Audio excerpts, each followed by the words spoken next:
नमस्कार, मैं रवीश कुमार। हल्द्वानी के बाद अब जोशीमठ। सुप्रीम कोर्ट के कारण हल्द्वानी में हजारों घर तोड़े जाने पर रोक लग गई है। यह आपका प्रयास है। अगर आप इस मुद्दे को लेकर लोगों के बीच नहीं गए होते तो गोदी मीडिया झांकने भी नहीं आता। आपके कारण हल्द्वानी के लोगों के घर बच गए। उत्तराखंड के जोशीमठ में सैकड़ों मकानों में दरारें आ गई हैं। वहां के लोग अपने मकानों को दरकते देख उसी तरह से परेशान हैं जिस तरह हल्द्वानी के लोग अपने घरों को तोड़े जाने के नोटिस से हो गए थे। ऐसा क्या हुआ है कि एक साल से जोशीमठ बचाओ आंदोलन चल रहा है? धार्मिक महत्व की इस जगह को लेकर सरकार क्यों नहीं तत्पर नजर आती है? जोशीमठ के प्रशासन ने परियोजना, चार धाम परियोजना और एनटीपीसी के प्रोजेक्ट पर रोक लगा दी है, लेकिन क्या इससे वहां उठ रहे सवालों का समाधान होगा? हल्द्वानी की कहानी और जोशीमठ की कहानी अलग नहीं है। दोनों ही विकास की राजनीति के शिकार हैं, भले दो छोर पर हैं। मुझे नहीं पता कि जोशीमठ के लोग हल्द्वानी के लोगों के साथ हैं या नहीं, या हल्द्वानी के लोग जोशीमठ के लोगों के साथ हैं या नहीं, मगर एक चीज मालूम है, आपका एक दूसरे के साथ नहीं होना ही विनाश की राजनीति का विकास है। विनाश की राजनीति का विकास क्या होता है बताने की जरूरत नहीं। आप देख रहे हैं मेरा YouTube channel Ravish Kumar official. इसे सब्सक्राइब भी कीजिए और ज्वाइन भी। यह चैनल फेसबुक पर भी मौजूद है। ऐसा उत्साह आपने अभी दिखाया है, आज दिखाया है, ऐसा कल भी दिखाना पड़ेगा। कल एक गाड़ी का चक्का नहीं घूमना चाहिए। जोशीमठ के सैकड़ों लोगों ने बद्रीनाथ नेशनल हाईवे नंबर 58 जाम कर दिया। जनता सड़क पर आ गई तो प्रशासन ने एनटीपीसी प्रोजेक्ट और चार धाम सड़क परियोजना के निर्माण कार्यों पर रोक लगा दी। यह तो प्रशासन का फैसला है, मगर जो मकान दरक रहे हैं उनका क्या होगा? पिछले साल 24 दिसंबर को भी जोशीमठ के लोगों ने जबरदस्त प्रदर्शन किया था, लेकिन तब उनकी बात क्यों नहीं सुनी गई? दिसंबर से पहले अक्टूबर के महीने में भी जोशीमठ के लोगों ने बाजार बंद किया ताकि सरकार का ध्यान उनके दरकते घरों की तरफ आ जाए। यहां चल रही परियोजनाओं पर रोक लगे। अगर लोग सड़क पर ना आते तो थोड़े समय के लिए ही सही इन परियोजनाओं पर रोक नहीं लगती, पर यह रोक हमेशा के लिए भी नहीं है। उत्तर भारत के लोग जोशीमठ के इन दरकते मकानों को ठीक से देख लें। आपके घरों में बिजली आए इसलिए इनके घरों में अंधेरा आ रहा है। किसी की गली में दरार आ गई है तो किसी के मकान के भीतर दरार है, किसी की छत दरक गई है तो किसी की दीवार। लोग अपने अपने घरों की दीवारों में आ रही दरारों को दिखा रहे हैं। क्या आप ऐसे विकास को गले लगा लेंगे जिसके कारण आपके घर दरक जाएं? एक घर बनाने में कितने साल लगते हैं, कितना पैसा लगता है? जनता बोल रही है, सरकार सुन भी रही है, मगर चुप हो जाती है। सरकार ने कुछ किया होता तो जोशीमठ की जनता को सड़क पर नहीं उतरना पड़ता। टाइम्स ऑफ इंडिया में शिवानी आजाद और गौरव तलवार की रिपोर्ट पढ़ रहा था। इसके अनुसार अगस्त 2019 में रवि चोपड़ा कमेटी ने चार धाम सड़क परियोजना को लेकर गंभीर चेतावनी दी थी। उसके बाद यह मामला सुप्रीम कोर्ट पहुंचा। कोर्ट ने 2021 में परियोजना को हरी झंडी दे दी। अखबार की रिपोर्ट में रवि चोपड़ा का बयान है कि बॉर्डर रोड ऑर्गेनाइजेशन को इलाके का जियोलॉजिकल, जियोफिजिकल, जियोटेक्निकल सर्वे करना चाहिए था, जो नहीं किया गया। कल्पना कीजिए कि आपके घर होते और इस तरह से किसी परियोजना के कारण दरक रहे होते और आप दिल्ली में होते तो मीडिया क्या करता? ये पूरा फाड़िए, ये अंदर तक पूरा उजाला दिख रहा है। वो तो थोड़ा मिट्टी लगाया, वो तब पत्थर, तब सीमेंट, तब जाके थोड़ा वो हो रहा है। रोज हम जाते आते था कि पर ये जो जरा कर मकान है तो पूरी पुस्त टूट होता है, स्कूल कने रोता।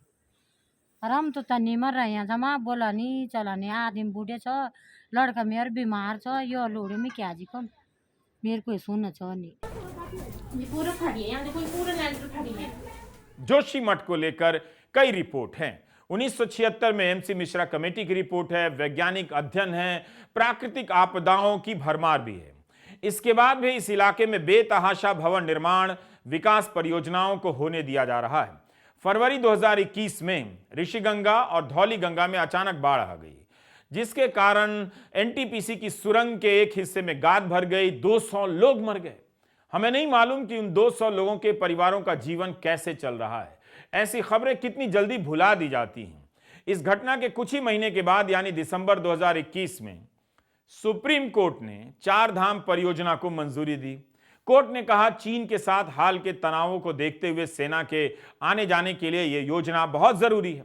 कोर्ट ने यह भी कहा कि पर्यावरण के मानकों का भी सख्ती से पालन किया जाए। इसका कितना पालन हुआ, इसकी जांच आप किस आधार पर करेंगे?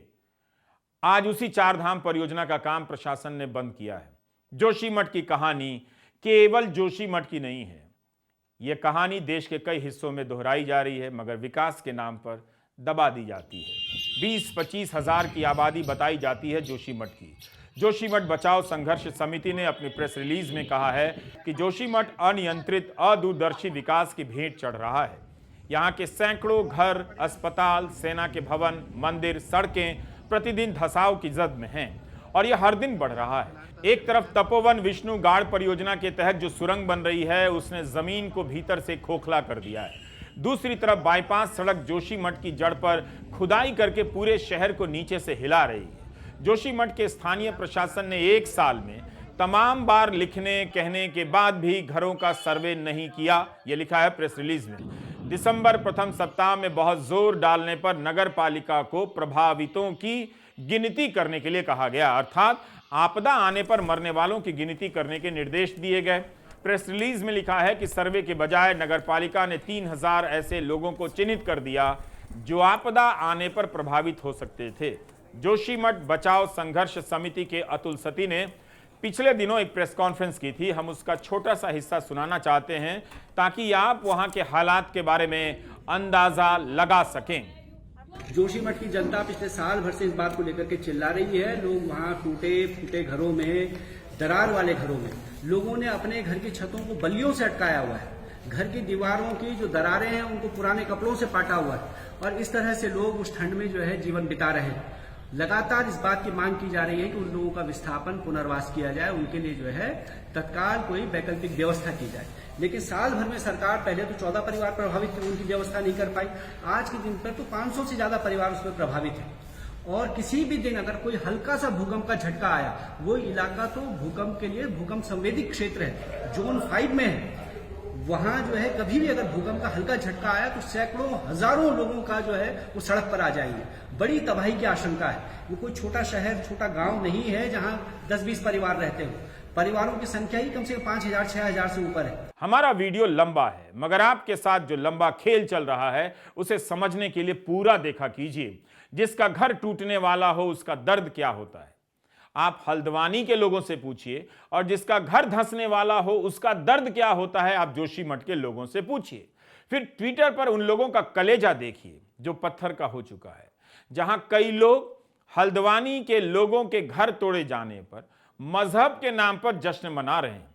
उन सभी लोगों को जोशीमठ ले जाइए, मजहब के नाम पर ही सही, दिखाइए कि देखो इन दरारों को, बताइए उन्हें कि किसी के घर धंसने पर अब हंसी आ रही है। यह वीडियो उस होटल का है जिसकी दीवारों में इतनी गहरी दरारें आ गई हैं कि उन्हें खाली कराना पड़ रहा है। जोशीमठ के होटल माउंट व्यू और होटल मलरी, इनको बंद कर दिया गया है। इनकी हालत ही बता रही है कि जोशीमठ में तुरंत ध्यान देने की जरूरत है। लाइव मिनट में छपा है कि मकान दरकने से अभी तक 38 परिवारों को उनके घरों से हटाया गया है। अमर उजाला लिखता है कि 80 घर खाली कराए गए हैं। चमोली प्रशासन के 5 जनवरी के बुलेटिन में जानकारी दी गई है कि यहां के 561 घरों में दरारें हैं। जब सरकार ने ध्यान नहीं दिया तब जोशीमठ के लोगों ने वैज्ञानिकों से अनुरोध किया, आप ही आइए और अध्ययन कीजिए। क्या आप उन वैज्ञानिकों का नाम तक जानते हैं जो खुद इन इलाकों में गए और निजी तौर पर अध्ययन किया और एक रिपोर्ट जनता को दी? जनता ने वह रिपोर्ट सरकार को दी, जिसके बाद सरकार ने कहा हम सर्वेक्षण कराएंगे। उस सर्वेक्षण का क्या हुआ इसकी जानकारी जनता को नहीं है। क्या उस रिपोर्ट में 4 धाम और एनटीपीसी को जिम्मेदार माना गया है? क्या सरकार अपने ही प्रोजेक्ट पर सवाल उठाएगी? सोचिए ना, आप सोचना कब शुरू करेंगे? Do you get my point? Doctor Naveen Joyal, doctor SP Sati, doctor Shubhra Sharma, doctor YP Sandaryal ने अपनी तरफ से एक रिपोर्ट तैयार की और सरकार को दी। ये सभी हिमालय का अध्ययन करने वाले विद्वान हैं। ऐसी कई रिपोर्ट का मानना है कि कोई एक कारण नहीं है, कई कारण मिलकर जोशीमठ का हाल बुरा कर रहे हैं। ऊपर से एनटीपीसी की परियोजना और 4 धाम परियोजना को लेकर भी गंभीर सवाल उठ रहे हैं कि इनके कारण भी ढलान पर बसे जोशीमठ को खतरा है। यहां लोग सवाल पूछ रहे हैं कि बिजली परियोजना के तहत जो सुरंग बन रही है, क्या उसके कारण पानी का रिसाव हुआ? चारधाम परियोजना के कारण जो ढलान कट रहे हैं उससे भी जोशीमठ असुरक्षित हो रहा है। इलाके के जानकारों से बात करने के बाद हमें जो बात समझ में आई सामने रखना चाहते हैं। क्या बेतहाशा भवन निर्माण, सड़क निर्माण और बिजली परियोजना ने जोशीमठ को असुरक्षित कर दिया है? यह हमारा सवाल है। सबसे पहले आप इस तस्वीर को देखिए। यह तस्वीर उस रिपोर्ट से है जिसे एसपी सती, डॉक्टर शुभ्रा शर्मा, डॉक्टर नवीन जुयाल ने तैयार की है। एक तरफ 1890 का जोशीमठ है जिसमें बसावट बहुत कम है, मकानों की संख्या कम है। दूसरी तरफ 2022 की तस्वीर है, मकानों से जोशीमठ की ढलान ढक दी गई है। पुराने समय में जो मकान बनाने की विधि थी उससे काफ़ी अलग इस समय ईंट और सीमेंट के बने मकानों ने ढलान पर बोझ डाला ही होगा। इस तस्वीर में जोशीमठ ढलान पर बसा दिख रहा है। यह पूरा इलाका ढलान के कारण ही बसा है। यह ढलान बनी है हजारों साल पहले हुए भूस्खलन से। इलाके के ऊपर पहाड़ खिसकने लगे तो पत्थर, मिट्टी और गाद जोशीमठ के इलाके में जमा होने लगे। 7वीं सदी से जोशीमठ में बसावट का दौर शुरू होता है और चप्पे चप्पे पर कंक्रीट इमारतें भर जाती हैं। तो पूछा जा रहा है कि क्या इन मकानों से जोशीमठ धंस रहा है, या यह भी हो सकता है कि लोगों के घरों को तत्कालिक खतरा यहाँ बन रहे भवन निर्माण से नहीं, आसपास की परियोजनाओं से ज्यादा है, जिसके लिए पहाड़ तोड़े जा रहे हैं, सुरंगें बिछाई जा रही हैं। सवाल उठ रहे हैं कि क्या बिजली परियोजना के कारण पानी का रिसाव हो रहा है। करंट साइंस पत्रिका में पीयूष रौतेला ने लिखा है कि शेलंग गांव के नजदीक कुछ किलोमीटर सुरंग बन रही थी, लेकिन दिसंबर 2009 में टनल बोरिंग मशीन ने जमीन के अंदर प्राकृतिक स्रोतों को छेड़ दिया। कई दिनों तक पानी निकलता रहा। सवाल उठ रहा है कि कहीं इस कारण से जोशीमठ धंस तो नहीं रहा। 2010 में करंट साइंस पत्रिका में पीयूष ने लिखा है, इतना पानी बर्बाद हो गया कि पानी का संकट पैदा हो गया इलाके में। टाइम्स ऑफ इंडिया की रिपोर्ट के अनुसार अब एनटीपीसी ने जोशीमठ में पानी की आपूर्ति के लिए सोचिए 16 करोड़ रुपए देने की बात की। यह भी कहा है कि यहां के मकानों का बीमा होगा, जो नहीं किया गया। अखबार में यह बात जोशीमठ नगरपालिका के चेयरमैन शैलेंद्र पवार के हवाले से लिखी गई है। 2010 में हमारा यानी कि जोशीमठ के संघर्ष समिति का, एनटीपीसी का और केंद्र सरकार के ऊर्जा मंत्री सुशील कुमार शिंदे जी की मध्यस्थता में एक समझौता हुआ हमारा। उसमें एनटीपीसी ने यह मानते हुए कि जोशीमठ का जो उनके जो सुरंग है, उनकी सुरंग में पानी आ रहा है, जिससे जोशीमठ के जल स्रोतों का पानी नीचे चला गया। इसको मानते हुए उन्होंने जोशीमठ को 16 करोड़ रुपए दिए पेयजल व्यवस्था के लिए। उसी समझौते में उन्होंने ये माना कि जोशीमठ के घर मकानों में दरारें आ रही हैं उनकी परियोजना की वजह से, तो वो हमारे घर मकानों का बीमा करेंगे। सरकार झूठ बोल रही है। सरकार और सरकार में बैठे हुए लोग झूठ बोल रही है कि हम लोग कर रहे हैं, क्योंकि जो वहाँ पर नुमाइंदे एसडीएम के रूप में बैठे हुए हैं वो तो कहते हैं कि जब मकान टूटेगा तब जाकर के हम 3 लाख 4 लाख रुपए देंगे। भाई आज की तिथि में जोशीमठ में जो परियोजनाएं बन रही है, परियोजनाओं की वजह से सारा पानी रिसाव हो रहा है। नीचे से बाईपास बनना, बाईपास की बड़े बड़े धमाके हो रहे हैं, बड़े बड़े डायनेमाइट वहां लगाए जा रहे हैं, बड़ी बड़े जो है सुरंगें वहां बनाई जा रही है। उससे पूरा जोशीमठ हिल गया है और जोशीमठ जो असली जोशीमठ है उसका स्वरूप में तमाम जगह दरारें आई हुई है। बहुत सारे सवाल हैं, बहुत सारे कारण हैं जिनके जवाब जरूरी है। जोशीमठ को लैंडस्लाइड जोन माना जाता है। भूकंप की तीव्रता के हिसाब से खतरनाक जगह है। क्या यहाँ भवन निर्माण से लेकर सड़क निर्माण, बांध और बिजली परियोजनाओं ने सारी हदें पार कर दी हैं?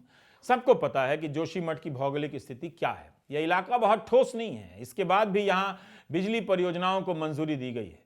पीयूष रौतेला ने करंट साइंस पत्रिका में उस वक्त लिखा था 2010 में कि एनटीपीसी ने जियोलॉजिकल सर्वे ऑफ इंडिया से सर्वे नहीं कराया, बल्कि एक प्राइवेट कंपनी से कराया। और क्यों कराया होगा आप समझ सकते हैं।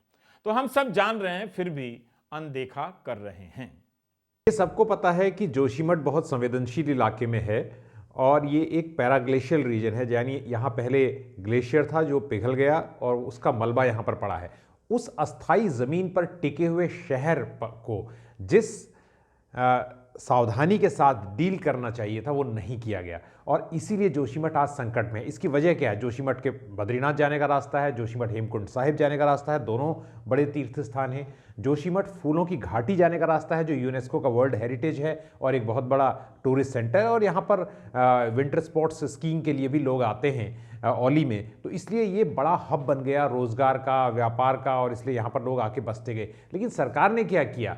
एक कारण और इसमें जोड़ना है कि 62 की लड़ाई के बाद यहाँ पर सेना के आने की वजह से निर्माण कार्य जो ज़रूरी थे वो भी किए गए और सड़कें बनाई गई। नदियों के होने की वजह से यहाँ पर जो है वो हाइड्रो पावर प्रोजेक्ट सरकार ले आई और 1980 में एक जेपी का हाइड्रो पावर प्रोजेक्ट आता है, काफ़ी बड़ा प्रोजेक्ट है वो। और उसके बाद अभी जो 2005 या 6 में नरेंद्र तिवारी जब सीएम थे तो दूसरा प्रोजेक्ट आता है एनटीपीसी का। तो ये जो बड़े निर्माण कार्य शुरू हो गए, तोड़फोड़ शुरू हो गई, इन्होंने जोशीमठ की हालत खराब कर दी। तो सरकार में बैठे हुए लोग और बहुत सारे लोग ये कहते हैं कि लोकल लोगों ने वहाँ पर निर्माण कार्य किए, बहुमंजिला इमारतें बनाई, ज़रूर बनाई, लेकिन सरकार क्या कर रही थी? सरकार भी लोगों के विरोध के बावजूद उन प्रोजेक्ट्स को बढ़ा ही रही थी, जो प्रोजेक्ट्स जो हैं वो काफ़ी विनाशकारी थे। यानी सस्टेनेबल डेवलपमेंट का जो रास्ता था वो सरकार ने भी नहीं सोचा, और आप कह सकते हैं कि वहाँ की आम जनता जो है उसमें कुछ हिस्सा है जिन्होंने उसकी अनदेखी की। पहाड़ों पर यह पहली बार नहीं हुआ है। ऐसे कई गांव मिलेंगे जो वहां से कुछ किलोमीटर की दूरी पर बन रही सड़क के कारण धंस गए। जोशीमठ 7वीं सदी में बसना शुरू होता है। वहां से आदि शंकराचार्य ने यहां एक मठ की स्थापना की। सर्दी के दिनों में बद्री विशाल जोशीमठ में ही तो विराजते हैं। एक साधारण गांव से अब यह बड़े शहर की तरह बस गया है। बाईपास बन रहा है जिसे लेकर भी विरोध है कि अगर पर्यटक जोशीमठ के बाहर से चले जाएंगे तो इलाके का कारोबार चौपट हो जाएगा। जब आप उस बाईपास के लिए पहाड़ों को नीचे से काटेंगे तो फिर भूस्खलन होगा। जब आपके मकान दरक जाएंगे तो आंदोलन होगा और एक दिन गोदी मीडिया कहेगा कि ये लोग विकास और देश की सुरक्षा के विरोधी हैं। मेरे वीडियो लंबे हैं मगर देखा कीजिए, देखने की आदत बदलिए, तभी सरकार की आदत बदलेगी। जोशीमठ को बचाना है तो आपको अपने दिमाग के भीतर विकास की फाइल पलटनी पड़ेगी। धर्म के हिसाब से लोगों के घरों को देखना बंद कर दीजिए। मेरा YouTube channel Ravish Kumar official देखना शुरू कर दीजिए। नमस्कार, मैं रवीश कुमार। तो ये केवल हमारा मामला नहीं है अतुल सिद्धि का या जोशीमठ के नागरिकों का, ये जोशीमठ तो पूरे देश की एक तरह किसे कहें आप तो उन सब की संपत्ति है, उन सब की जो है की जिम्मेदारी है इसको बचाने की। ये हम सब के लिए ही ये हमारा धरोहर है। इस धरोहर को बचाने की जिम्मेदारी सारे देश की है। हम सबसे अपील करते हैं कि सरकारों पर दबाव डालें।